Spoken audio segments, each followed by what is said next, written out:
wins. South Africa, round 3 of the Sasol National Rally Championship. This event is also the second round of the FIA African Rally Championship. Starting at Swartkop's just outside Pretoria, competitors will rally to Witbank and Ermelo before completing the rally in fast forest stages around the Badplaas area in Mpumalanga. This 3-day event covers 974 kilometers with 18 special stages covering 294 k's. The Highveld grass is very dry in late autumn. The road conditions range from thick sand near Witbank to dusty and rocky tracks as the event moves to the forests around Warburton. Some hard, fast sections will test the skills of the drivers to the limit, while the total rally has traditionally had a vicious sting in the tail. Well, this year only a sting in the tail with 161 kilometers of stages and 380 k's in total. As always before a rally, the tension was palpable as drivers and their teams ensured that everything was in order. The crowds too were out in force, ready for another round of riveting rally action. We've pulled out as many of the stops that we can to make this rally just that little bit more interesting for people. You know, as far as the route is concerned, we've had a long discussion after last year, and what we're trying to do this year is get the guys to the forests earlier than we've done in the past. We've cut out Bronkhorstspruit as the stage, and so that we can use Warburton as a central service area for more stages, and the service crews don't have to chase after cars.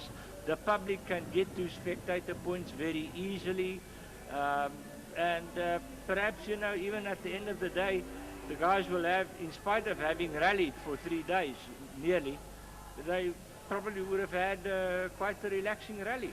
Leading the championship, Enzo King was delighted to have an S2000 car at last, having also been relegated to last year's Golfs, while the new BP Volkswagen Polos were completed. We've literally driven it a few hundred meters, so, you know, we're a bit nervous about getting to learn the car and that. You know, we'll be going straight into the first stage without testing, but it's great to have it, yes, great to have a four-wheel drive, and it's the right event to have it for. Rookies Sifiso Mashlangu and Ntombi Maselela were buoyant about their chances in their first rally together. It's going to be a nice rally, very fast. We did the recce last week, so it looks like it's going to be a very, very nice rally, very well organized, looks good. On to the action in stages 1 and 2 at Swartkop's, an 11-kilometer tar stage on the well-known racetrack. The route was made even more tricky by the inclusion of the karting track, with the big rally cars battling to get around the tight corners designed for meter-long go-karts.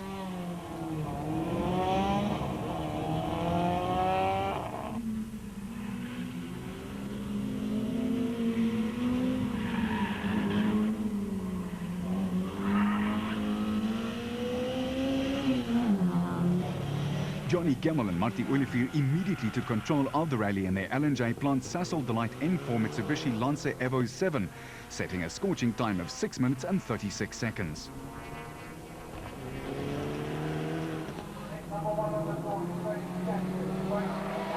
Ergen Fecken and Pierre Aries in Class A7 BP Volkswagen Golf was a full 3 seconds behind them, followed 5 seconds later by Serge Damso and Robert Paisley in the S2000 Castrol Run-X.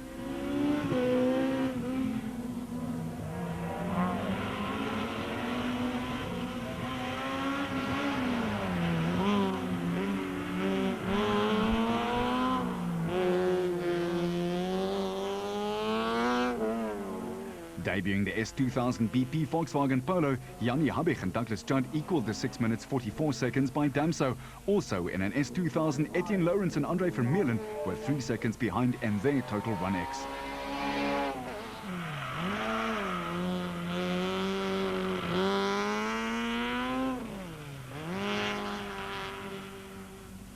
Back in Class N4, Cape Townians Richard Bem and Grant Sinclair were 8 seconds behind Gemmel, with Visser du Plessis and Tilo van Westrachen third in class.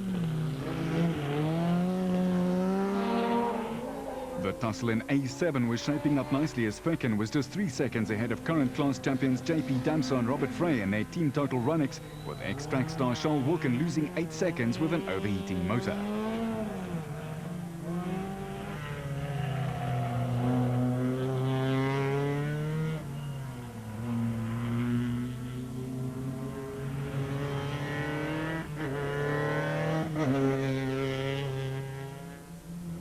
In the lower classes, the battles were just as tight. In A6, Burger and Van Gienen tied with Wilken and Carryhill and beat Trott and Costa by just 2 seconds.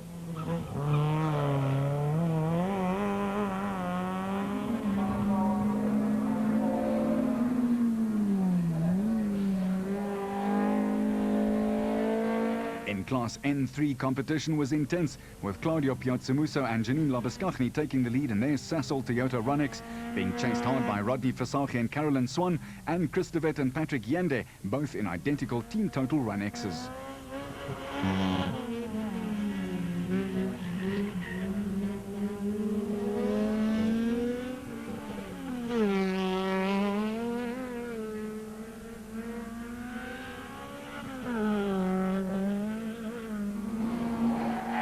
In Class N2, Aggie Stroh fought it out with Mike Nathan and Costa Kumantarakis, all in Toyota Corollas.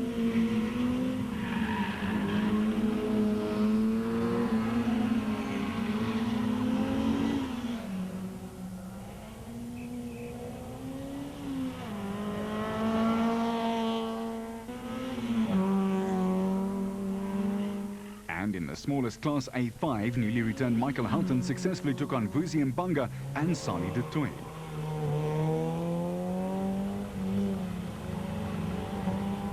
Same conditions, the cars were put in a holding area to allow the sun to set before Stage 2.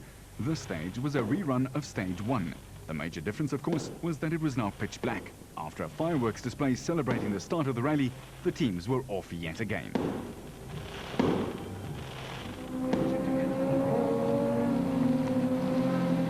Gemmell was quickest, but Fecken managed to match his time of 6 minutes and 40 seconds. Lawrence moved up in the Team Total S2000 Toyota Runex, only a second behind them, with Wilken showing his true colors in the cooler conditions by doing 6 minutes and 42 seconds, with Damso 7 seconds adrift and Habich a further 4 seconds down.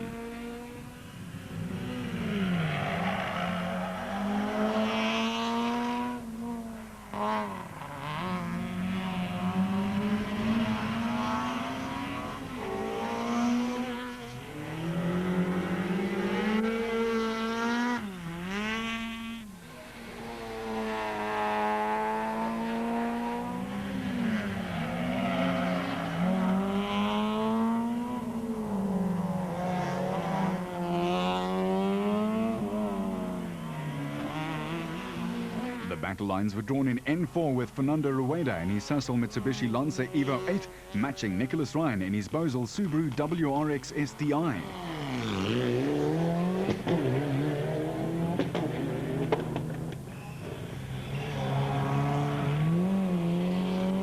Fighting was no less fierce in the lower classes, with Craig Trott shadowing Wilken and Burger.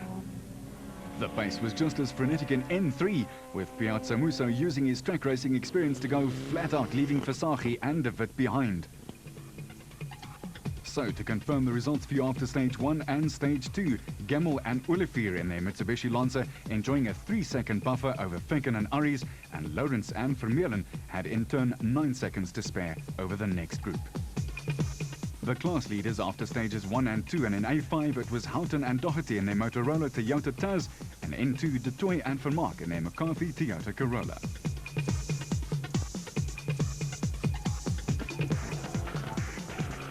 So, after the first 2 stages, Gemmell was leading Fecken by 3 seconds, Lawrence was a further 9 seconds behind, with Charles Wilken 16 seconds behind the leaders and being matched by JP Damso.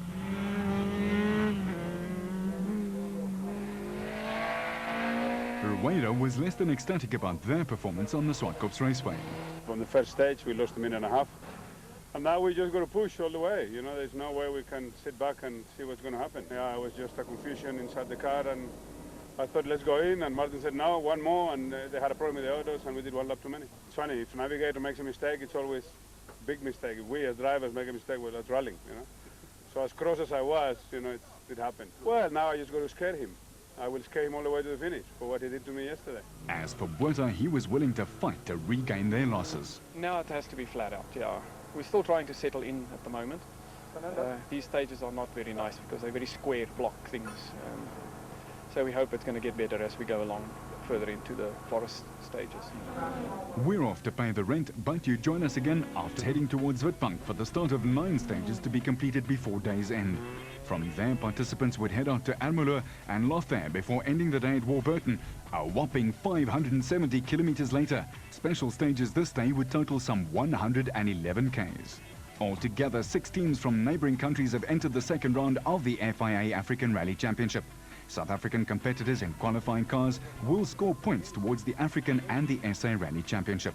First on the road is the current FIA African Rally Drivers Champion Muna Singh from Zambia and his navigator Dave Sohoka in an FIA Class N4 Madison Insurance Subaru Impreza. They are the only A-seeded ARC competitors and the reigning African champions.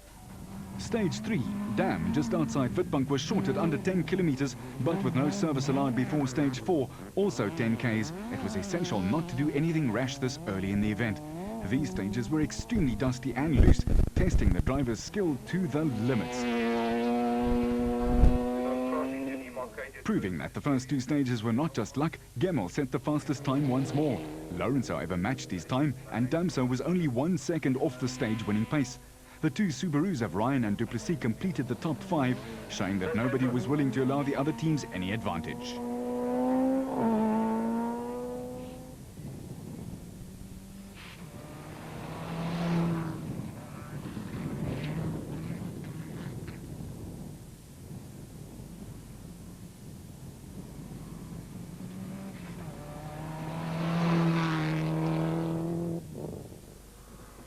In Class N2 for near-standard production cars with 1600cc engines, 11 seconds covered the top 3, with Mike Nathan and Graham Hooper winning in their AWI Toyota Corolla from the similar NPS Oilflow Corolla of Aggie Stowe and Jurg Steyn, and birthday boy Costa Comentarakis' Dunlop Corolla, while co-driver Barry White was clinging on for dear life.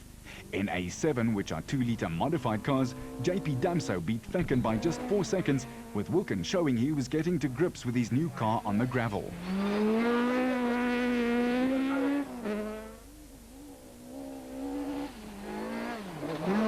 Class N3 saw the by now familiar battle between the Team Total Run X's of De Wit and Yende, Versaghi and Swan, and Piazza Muso Labeskagni.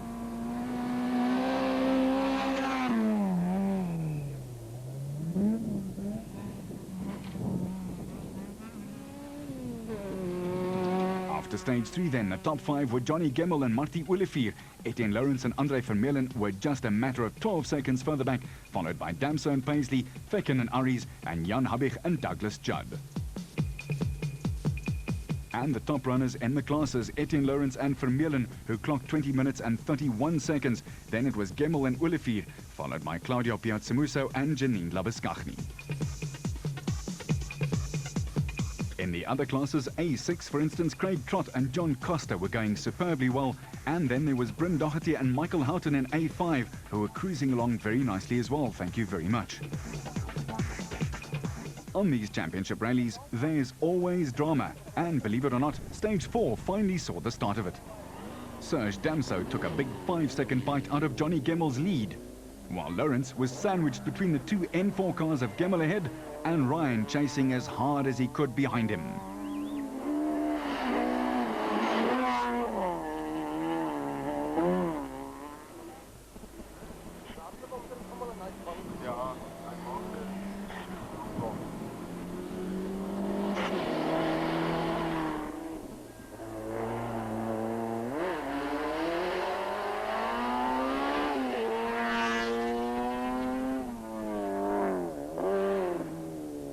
While all of those big battles were going on, Habbig rounded out the top 5 and was settling down with the S2000 Polo and found his feet very nicely with a brand new car. We haven't tested very much before the event, and we're basically using every stage as we go to fine-tune and sort out the handling in particular. But apart from that, nothing major has happened, and yeah, it'll only get better from here on. Today was the first time that we drove it on gravel, so we had a guess of what the setup should be, and it wasn't too far off, but it's going to take a while to fine-tune it and really get it right. And yeah, it's quite enjoyable, and I think it'll be better at the coast as well.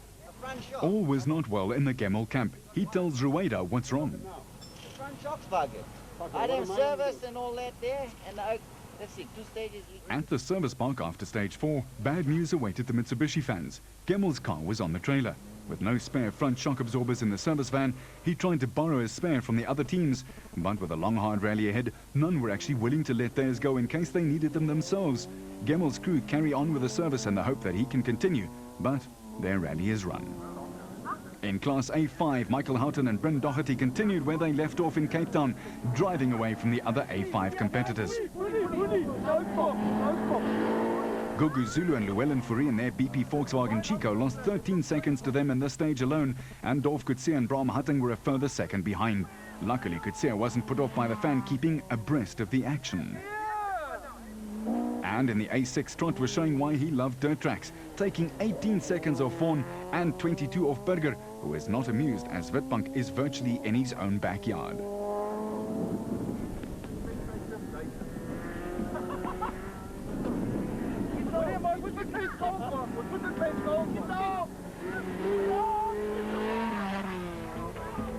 The overall positions after stage 4, still Johnny Gemmel and Marty Olivier enjoying a good 13-second and a very lucky 13-second buffer over Serge Damso and Robert Paisley, who in turn were just 1 second ahead of Lawrence and Vermeulen. The class runners looked like this. It was Damso and Paisley at the top in the S2000, and picking out some of the other ones in the N3s, it was Chris de Wet and Patrick Yende, while Hogan Fecken and Pierre Aries in the A7 had a very healthy lead themselves. For Johnny Gemmel, it was, if you'll pardon the expression, a shocking experience. I got back spare, not the front. The shock just went in this last stage. Halfway through, the front shock started knocking. So I kept going, I slowed a little bit, and then we get back here and see it's pouring out oil. And I ain't got a spare one with us, rear ones we got, but these front ones are supposed to be strong. But it started leaking. And I just had them overhauled last week by the agents. So what can we do? We'll have to send the stuff overseas to get done now. You tell them, Johnny. In the meantime, we'd already lost Gemmel and Olivier. They were joined by Ben St. Clair's Sasol Mitsubishi Evo 6. And also the Bosch Sasol Delight Rally Chicks team of Lola and Megan Verlack. The crews now had to cover 100 kilometers to get to Ermelo and stage 5. Sweeping around the local airport at Ermelo, stage 5 saw lots of locals and spectators giving the team some big support.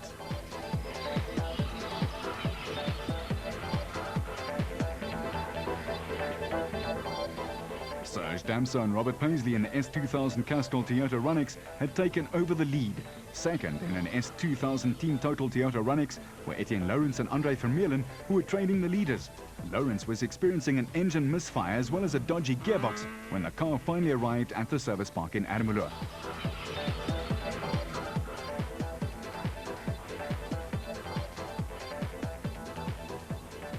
In third position were Jan Habich and Douglas Judd in the S2000 BP Volkswagen Polo.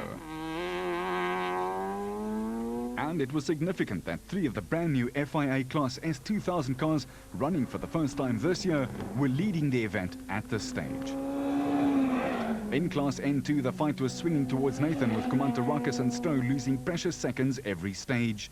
And in the biggest production car class N4, with 2-litre turbocharged engines and 4-wheel drive, this stage was won by Konrad Rotenbach, with Nicholas Ryan losing 2 seconds and Visser du Plessis a further 2 seconds down in his Metmeister Impreza WRX.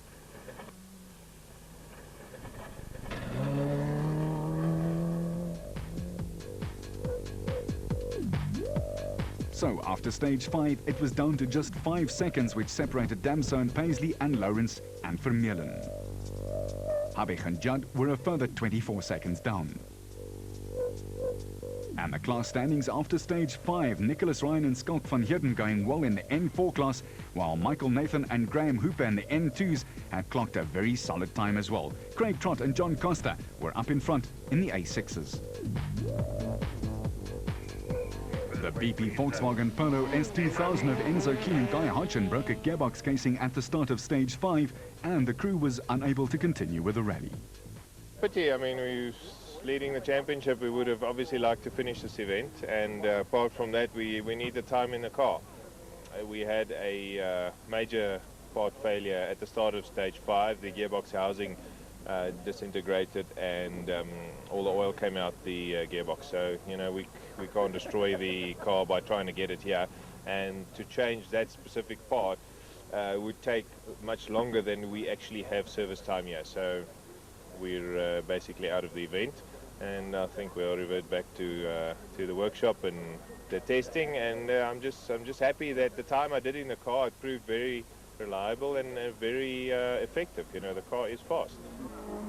One of the unique features of the Total Rally South Africa was that it is the only SA rally to be run on pace notes, as opposed to the normal secret route schedule normally used on SA events. Guy Hodgson, co-driver for Enzo Keen, explains the differences. A blind rally is where the route is completely secret.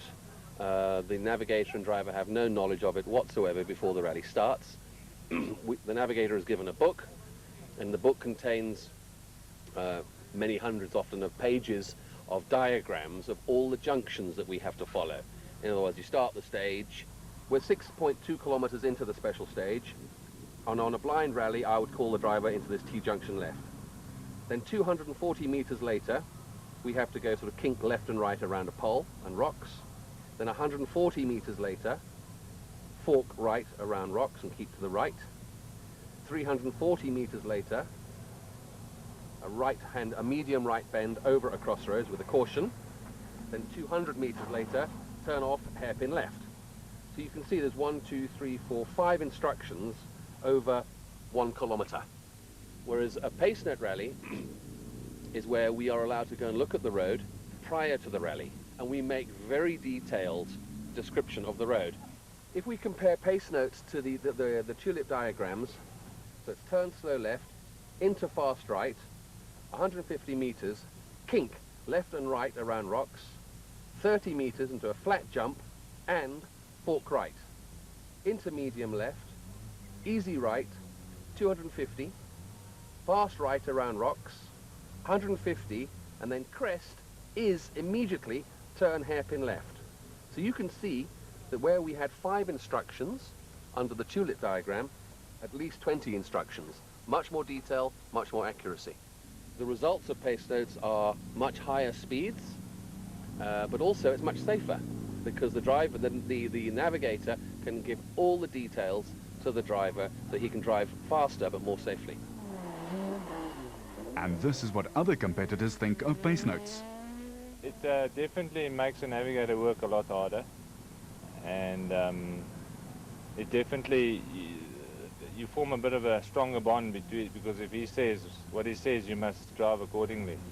And some of the stuff is quite scary. If you think the corner's closing up and he says no, well, it's, you know, it's a max corner or something, then you try and keep it there. I enjoy pace notes. It's nice to read. You're more involved in your rally than what you normally do in our South African Championship, so you're more part of it. Personally, I'm absolutely biased towards pace notes. Because I'm a navigator, I'm a co-driver, I have a much greater involvement in the car using pace notes.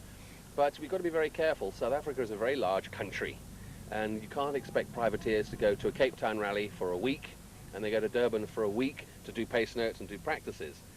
Going through the route, you actually grade your own corners according to your style and your ability, and that actually, on the safety point, makes it much, you know, nicer to actually know this is your corner that you've graded, and no excuses if you lose it too. On a blind rally, a navigator is actually a navigator. You're navigating down the correct roads, whereas on pace notes, you're much more of a co-driver. Stage 6 was a 6.62 kilometer sprint next to the railway line outside Ermelo, and saw the S2000 VW Polo take its first ever stage win, with Habig 2 seconds quicker than Damso and 5 faster than the other S2000 Runnix of Lawrence. Rotenbach matched his time in the Subaru, and Fecken rounded out the top 5.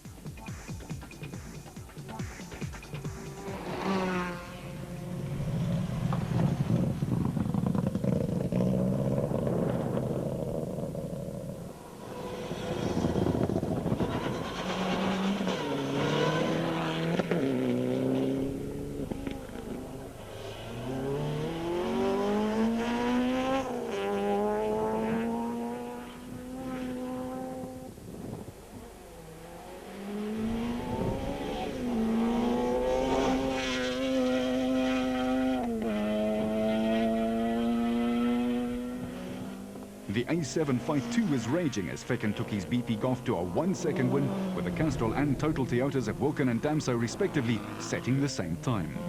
Rueda had the hammer down hard trying to make up for his stage 1 faux pas, but was destined to retire on stage 9.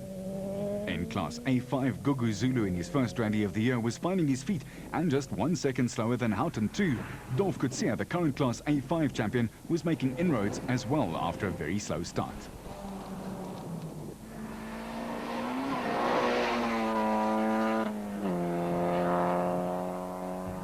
And after all that racing, the overall results after stage 6 still Damso and Paisley, this time enjoying just 8 seconds, while Lawrence and Andre Vermeulen were a further 22 seconds ahead of Habich and Douglas Judd. And in the classes, there were no other changes at the front.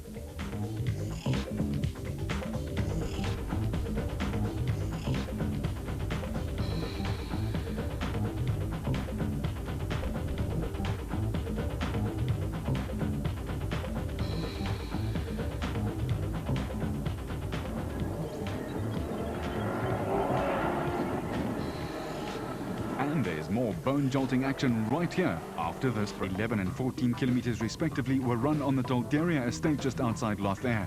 Rough and rocky, but stunningly beautiful. As the cars wound their way around the lake, the rally still drawing crowds of appreciative fans to the stages. Meanwhile, the rally also continued to take its toll on competitors as it moved into the forest areas around Warburton and Mpumalanga. Nicholas Ryan and Scott van Heerden in their Bosel Subaru WRX STI piled on the pressure, winning stage 7 overall, 5 seconds ahead of the Lawrence Total Toyota. Serge continued his winning streak on stage 8 till Deria 2, but Lawrence kept up the pressure by recording a time just 1 second slower. Habich and Judd made steady progress as they discovered the abilities of their car, but suffered from a lack of servicing time to make any changes to the handling that the former champion pairing wanted.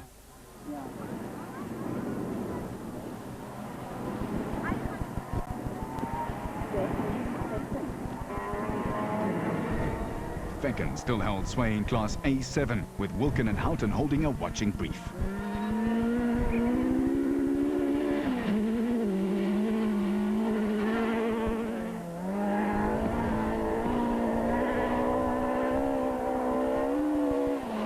Skalkburger was having a troubled rally with persistent fuel pressure problems, but managed to beat the A6 Hitachi Tools conquest of the husband and wife team from KwaZulu-Natal, Richard and Natasha Vaughan, the coastal visitors, just 6 seconds slower.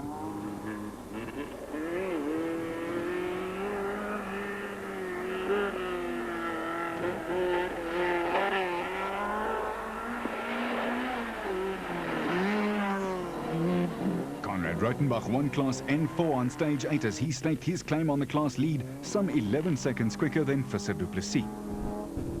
And that's Antonio Barbosa's N2 Aldan Mitsubishi jumping and bouncing, showing just how rough the stages are.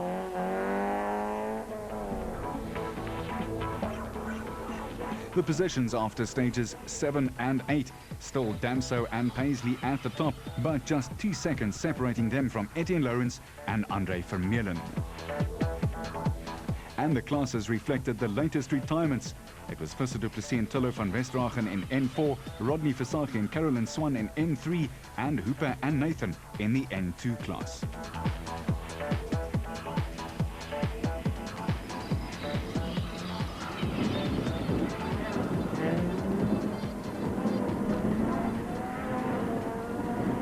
On stage 8, Chris de Wit and Patrick Yende crashed their N3 Team Total Toyota Runnix out of the rally when the car left the road and had an altercation with a tree. This happened 400 meters from the flying finish, and although de Wit had all the necessary parts with him to be able to repair the car, there was no service time allowed, and he withdrew from the event. He was leading Class N3 at the time. The pace was a bit too hot for the car, I think.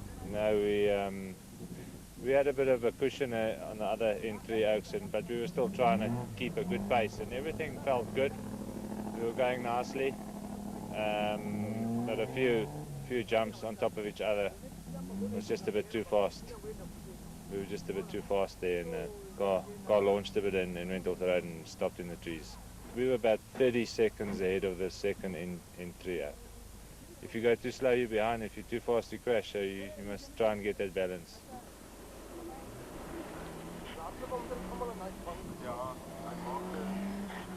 Having just claimed his first stage win of the rally, it went pear-shaped for Nicholas Ryan and Skalk van Heerden, rolling their Bozel Subaru out of the rally in stage 8, while holding 4th overall and first in class.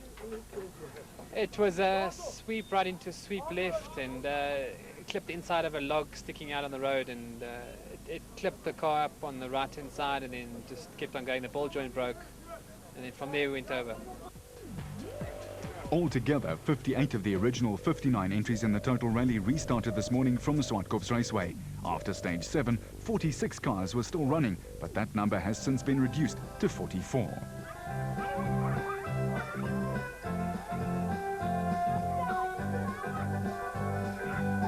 As the locals learned to dance while waiting for the cars to appear in stage 9, Serge Damso continued to make the Castrol Runx dance to his own tune as Lawrence fell away.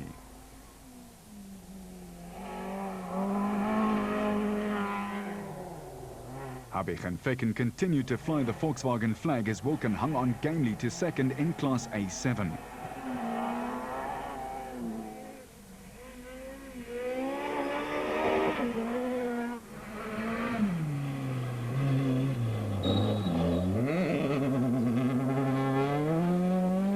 Birds of a different feather flocked to the rally. Back on ground level, Zimbabweans Jess Watson and David Milner were battling with clutch troubles in their Mitsubishi Evo 6 and were destined to retire. The extra wide turn is to maintain momentum as they battle to change gear. And Kosanati and Zamandi and Gerard Snyman had a good stage in their A5 BP Volkswagen Chico, just 7 seconds off the A5 winning time set by Houghton and Doherty. Rodney Versace and Claudio Piazzamusa were still at it hammer and tongs until the Sasol Runx hit a rock and lost 4 minutes in the stage, taking extra lateness to fix the car as well, effectively ending any thoughts of challenging for class honours. Young Conrad Rotenbach was ahead in Class N4, a Subaru driver holding off the attentions of the third-place crew of Jaapie van Niekerk and Greg Godridge in their ESPI Mitsubishi Lancer Evo 8, nearly half a minute back. And after another tough stage, overall positions, still Damso and Paisley. This time, 17 seconds they pulled out over Lawrence and Vermeulen, while the class results showed the dramas unfolding in Class N4. For Class N2, it was still Michael Nathan and Graham Hooper, and in A6, Craig Trott, together with John Costa. After 3 stages and 55 kilometers of rallying without any servicing other than a remote tyre change, the 36 remaining teams were relieved to get to the Warburton Service Park to ready themselves for the 2 night stages that still lay ahead. Damso, first on the road, won both stages to extend his lead to 101 seconds after Lawrence's lateness for extended servicing was added to his times. Lawrence was the runner-up in stage 10.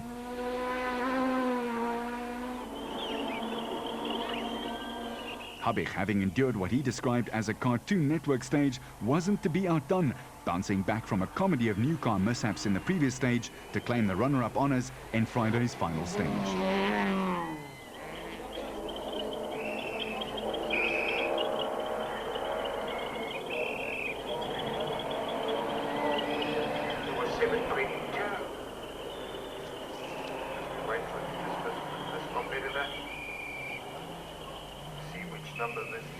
With 45 minutes of servicing time allowed before heading back to the overnight halt in Butlas, Lawrence's crew set about repairing the gearbox, but they ran out of time and Lawrence was out.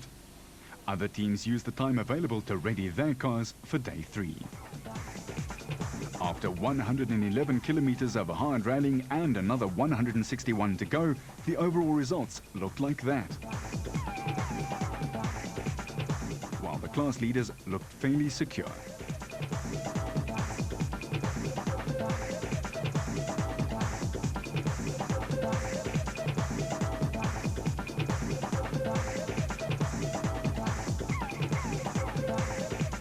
Saturday, and still over half the rally and 6 stages lay waiting to catch the unwary or the unprepared. 35 remaining teams took the early morning restart from Butlas, heading back to the forests. There was no time to take in the breathtaking scenery for stage 12 Backend, a relatively gentle 13-kilometer run at Busby. As the sun burnt away the early morning mist, it was business as usual. The top South African rally drivers thrilled the crowds with their high-flying antics. Habich testing the new Polo suspension to its limit in this rather dramatic footage. On a player as we Wilken was a little more circumspect in the Castor Runex. And as the assembled photographers vied to get the best shot, Namibians Richard Himmel and Adolf Boertes had a go at playing pilot in their new Africa Line Subaru Impreza, now running 8th overall.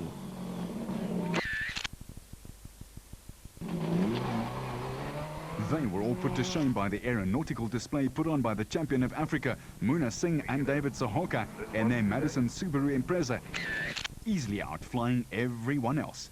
The hard landing remarkably did no damage to the Subaru, and after a quick wheel change at the end of the stage, they were off on another exciting adventure. It's the first time we've even got this far.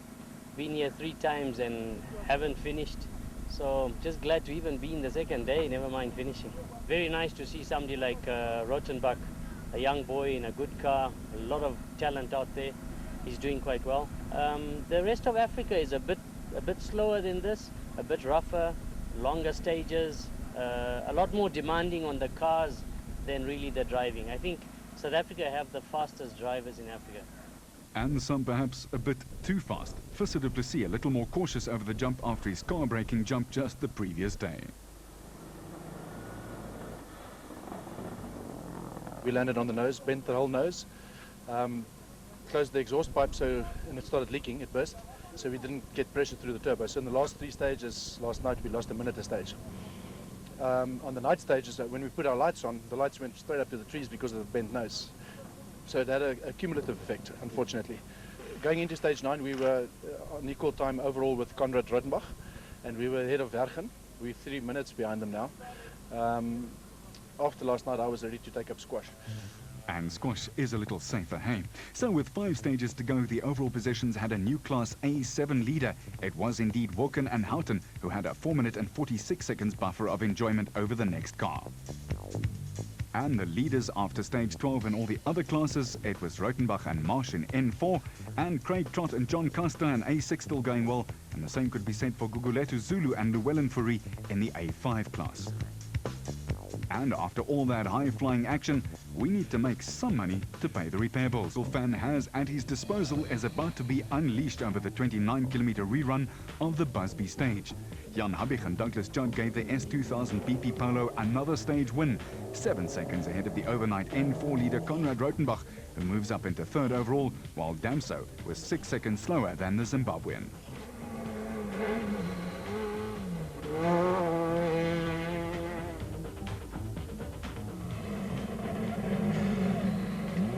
Caution is the name of the game, as huge half-hidden rocks can smash the sump of a wayward car. Wilken had complete brake failure in the stage, losing his newly gained Class A7 lead, while Van Niekerk and Godridge made steady progress right up the field.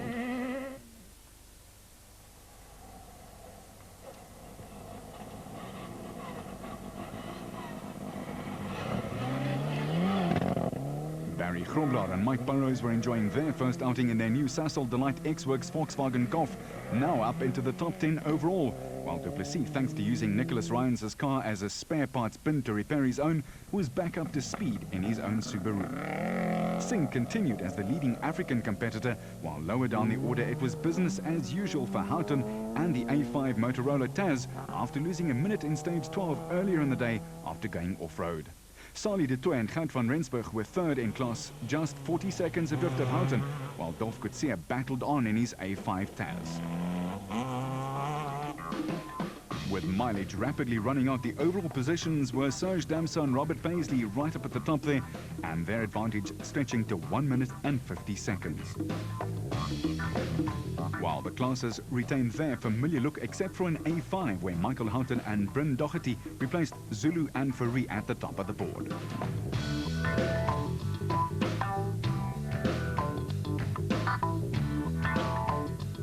Konrad Rottenbach's name was on everyone's lips as he rocketed up the leaderboard in his pro-drive-built Subaru Impreza WRX STI N10, the latest model from the UK preparation firm, famous for running the Subaru World Rally team in the World Rally Championship. Everything's gone to plan. We're doing quite well now. We took 2 minutes. We got 2 minutes from Fekir now, so we're 3rd overall. And leading in 4, then we've got 2.5 minute gap. So we're just going to settle in now and just wait and see what happens after this long one. Pretoria businessman Japie van Niekerk was up into 5th overall and 2nd in Class N4, just less than 3 minutes behind the youngster.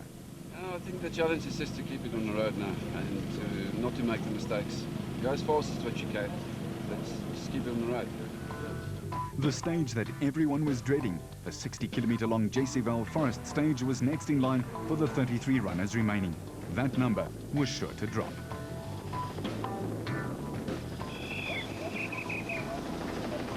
With the marshal's whistles heralding the arrival of the first car, Damso and the Castrol Toyota extended their grip at the head of the field. Running 3-minute dust gaps between the cars, Habig settled into an extended run, dropping another 21 seconds to the flying Toyota.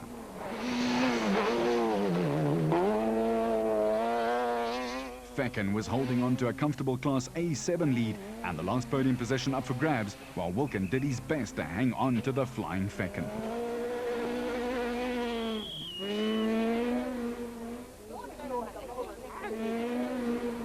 And it was all action behind. The first production Class N4 car through was the Van Niekerk ESPI Mitsubishi. Where was Rautenbach?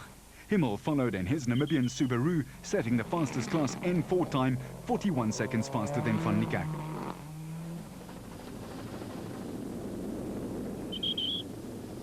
Versaghi and Swan were cruising to their second Class N3 win of the year after Piazza Musa wisely decided to settle for a safe second in class.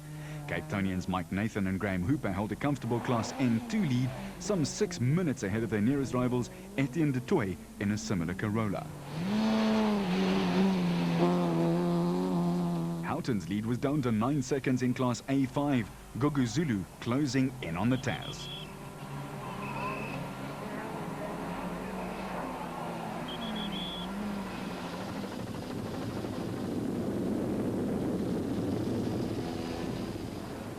Jaapie van Niekerk emerged as the fourth different leader of Class N4, holding 5th overall after the monster stage. 33 cars went into stage 14, just 27 made it out, but the overall leaderboard showed only one change. Damso and Paisley stretching their advantage to 2 minutes and 11 seconds. And the class positions had that other change in N4. Still, it was Fecken and Aries in A7, Trott and Costa in A6, and Houghton and Doherty still ahead in A5, albeit by a slender margin.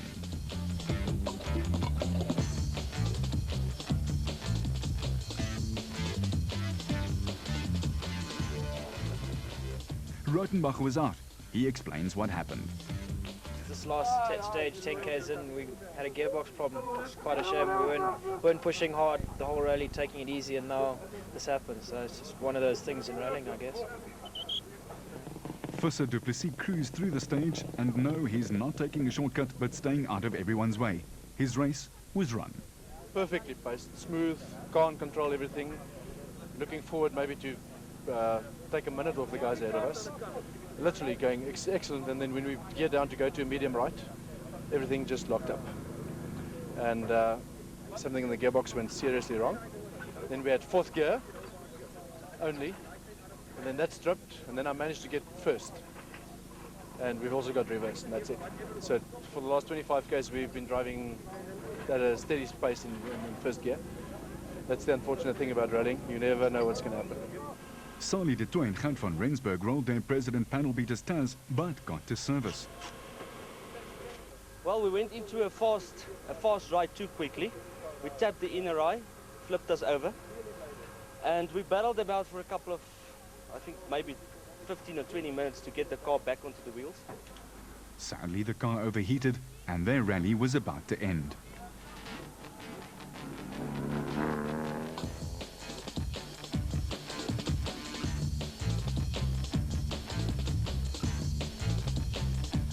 The 22-kilometer Rinkink stage was next.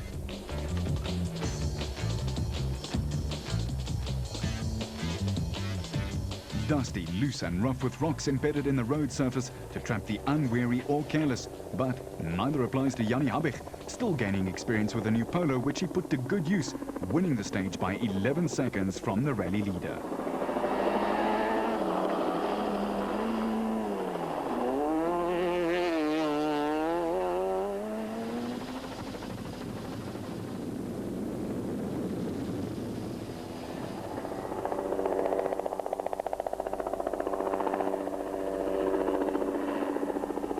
Damso was safe, barring any mechanical failure, while Wilken upped the Class A7 ante, taking third fastest time, 23 seconds quicker than Fekken's Golf, the two A7 cars sandwiching the Himmel Subaru.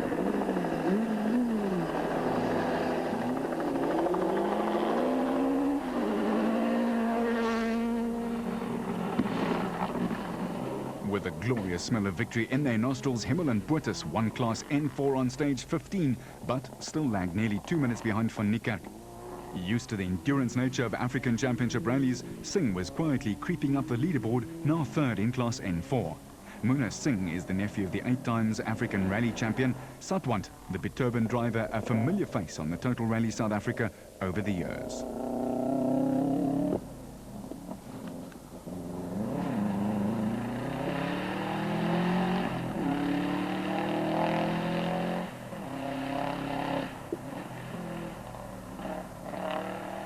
Barry Gromlaar was up into 8th, his steady drive paying dividends. He raved all weekend about the performance of his Sasol Golf, smiling from ear to ear whenever anyone asked him how his rally was going.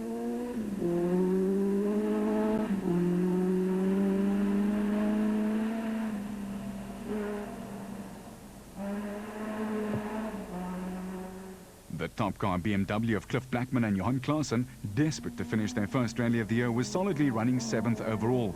Blackman taking it easy over the rougher sections like those in picture here. Craig Trott, the sole surviving Class A6 runner, only had to finish to claim the class championship points lead, while Claudio Piazzamuso had settled for a safe second and the championship points that go with that.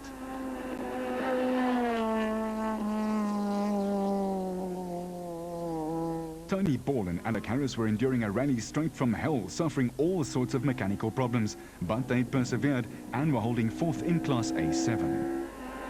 This car is Jan Habich's training car and a stopgap for Ball until he receives the Golf that Fekken is using in this event. Gugu Zulu and Llewellyn Fourie dropped to 5th in Class A5 after mechanical bothers, but soldiered on nonetheless.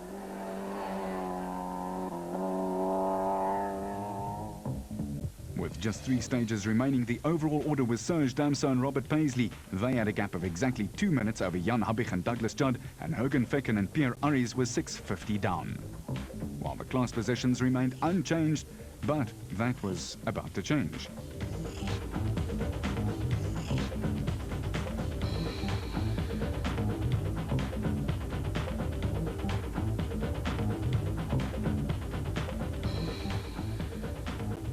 The gearbox suspect at the moment. The gearbox all the diff, and we're just going to nurse it home now. Fortunately, I think we're still just about 2 minutes ahead, and that's we're happy about it, and we're just going to nurse it now. It's going to be very slow, nothing spectacular. Just nurse the car. That's all. The short 13.6 kilometer Safkal stage had sections of soft sand and plenty of dust. Habich beat Damso, but all was not well with the Castrol Runex. A rear diff failed, leaving the car in front-wheel drive, yet Damso was only 5 seconds slower than Habich.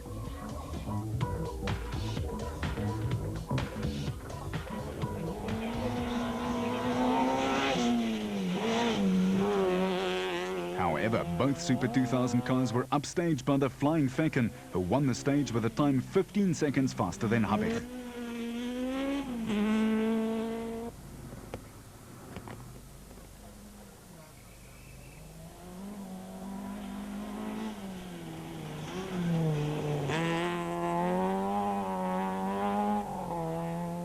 Barry Groblaar inched up the result sheets, while Van Niekerk kept his promise to nurse his ailing Lancer, setting only the 8th fastest time.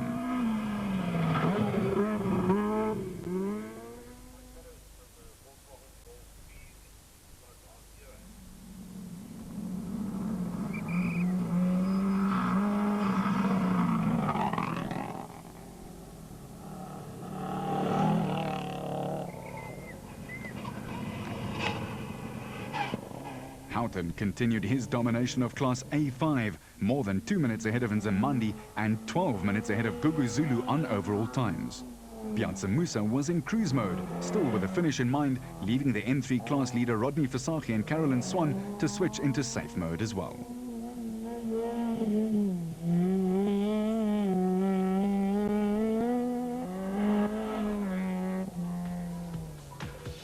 it was down to just 2 stages to go. The overall positions, and in spite of Damso's scare, still a 1 minute and 55-second gap. And the class positions were still very static. Michael Nathan and Graham Hooper still right up there, leading in Class N2.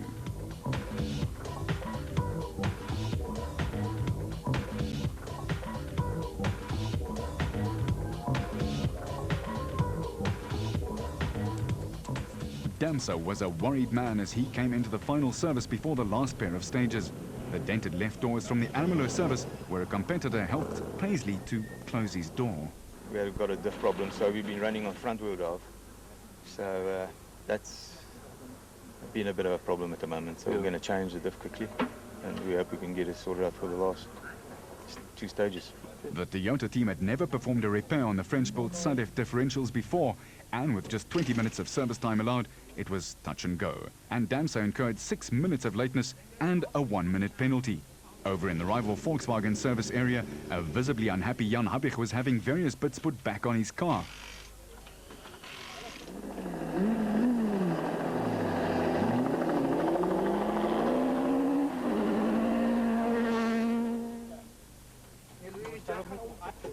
More work for the Toyota technicians as Wilken arrived back in service with a broken shock absorber.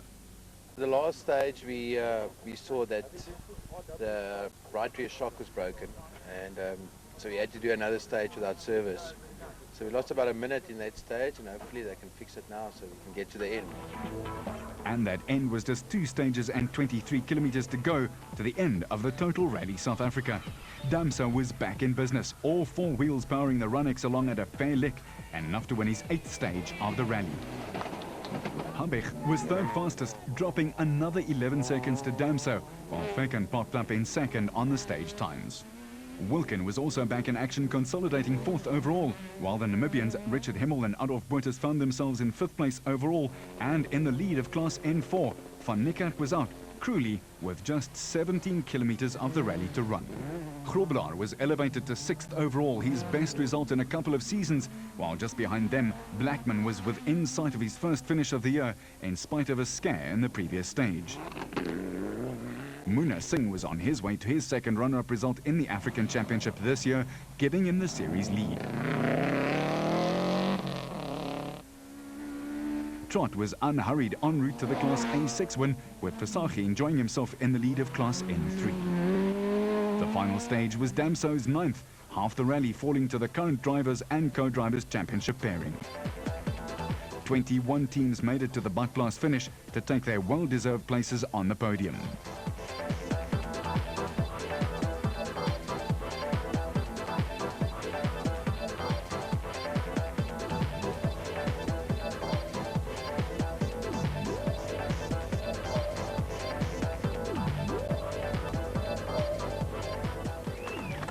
Feken and Aries won Class A7 and ended 3rd overall, while the S2000 Volkswagen Polo got its career off to a flying start with a solid 2nd overall.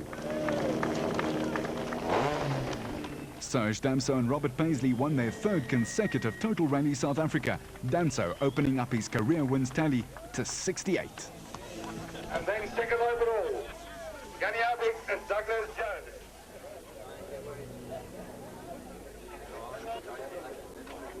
There we are.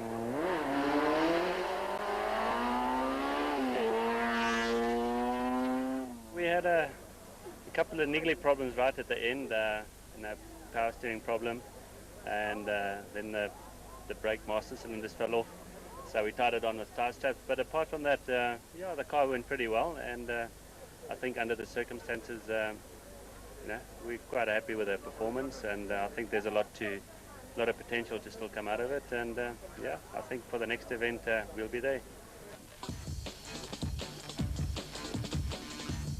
Had quite a few non-finishes, so good result and a finish I'm very happy. I'm ecstatic actually.